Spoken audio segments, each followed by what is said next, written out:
Just একটা simple line থেকে আমরা 3টি চমৎকার গ্রামার শিখব, যেটা আমাদের লাইফ টাইম কাজে লাগবে। দেখো, WHILE আমরা অনেকে হোয়াইল বলি, আমরা এখন থেকে ওয়াইল বলবো। ডব্লিউ এর পরে এইচ আসলে আমরা সেটাকে সাইলেন্ট রাখার চেষ্টা করব। ওয়াইলের পরে ভার্ব আসছে ইট। যদি সরাসরি ওয়াইলের পরে ভার্ব আসে, সেক্ষেত্রে গ্রামারটা হচ্ছে, আমি অফকোর্স ব্যাখ্যা করব, গ্রামারটা হচ্ছে V1 প্লাস আইএনজি, অর্থাৎ ইট হলে EATING, ইটিং। ওয়াইল হচ্ছে একটা connector, a period of time, সময়, যেটা বাংলা অর্থ মোটামুটিভাবে যখন দুটি কাজ আমরা যখন একসাথে করি তখন আমরা ওয়াইল ইউজ করি। Okay fine.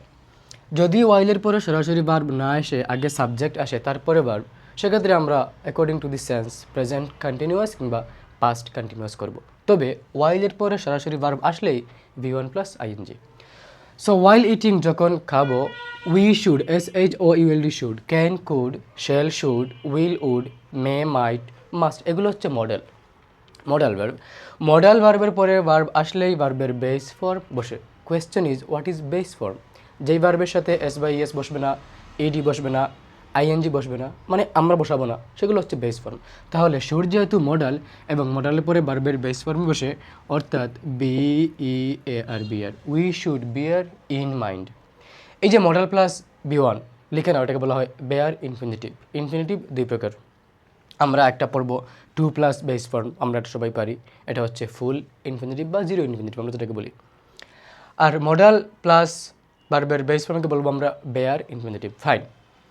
In mind that, মনে রাখবো যে, উই ডোন্ট, DON অ্যাপোস্ট্রফি, আমরা জানি ডু নটকে আমরা টেক কোয়েশ্চনে বা আমাদের মন চাইলে আমরা অ্যাপোস্ট্রফি দিয়ে ক্যান্সেল করে ডন্ট লিখতে পারি। এটা হচ্ছে ডু নটের সংক্ষিপ্ত রূপ, অর্থাৎ কন্ট্রাকশন ফর্ম।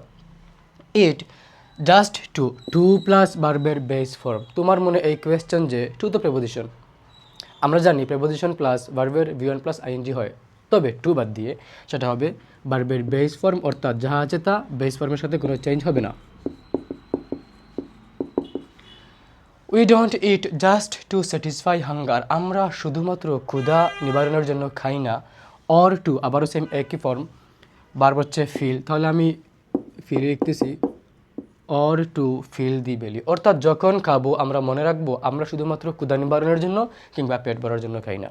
সো আমি সামারি করতেছি 3টা রুলের। ওয়াইলের পরে ভার্ব আসলে V1 প্লাস আইএনজি, এই রুলটা কমপ্লিটিং সেন্টেন্সেও আসে, তোমার কাজে দিবে HSC-তে বা SSC-তে, এখন তো নাই এই টপিকটা। We should bear, modal plus ভার্বের base form is called bare infinitive, and to plus ভার্বের base form infinitive, hunger infinity না infinitive, or to fill the belly. Thank you.